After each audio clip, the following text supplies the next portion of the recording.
আমি কিন্তু চিকেন পকোড়া বানাতে যাচ্ছি। তো লেবুর রস দিয়ে অ্যাড করবো, এখন ম্যারিনেট করে রেখে দেবো।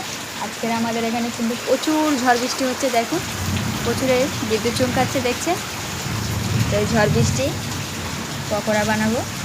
তো দেখো এতে কিন্তু আমি ধনের গুঁড়ো, আদা রসুন পেস্ট, হলুদ, লঙ্কা, চিনি সস, মরিচের গুঁড়ো সব আমি দিয়ে পরিমাণে ম্যারিনেট করে রাখবো। আর লাস্ট টাইম আমি ডিম দেবো, একটু সামান্য বেসন দেবো। তো আমার দেখতে থাকুন পকোড়ার রেসিপি।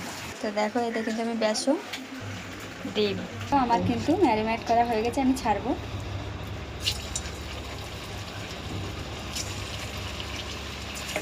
তো দেখো আমার ভাজা কিন্তু কমপ্লিট।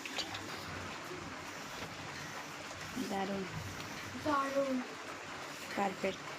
আপনারা এইভাবে বানিয়ে খাবেন, লাইক শেয়ার করে দেবেন একটু।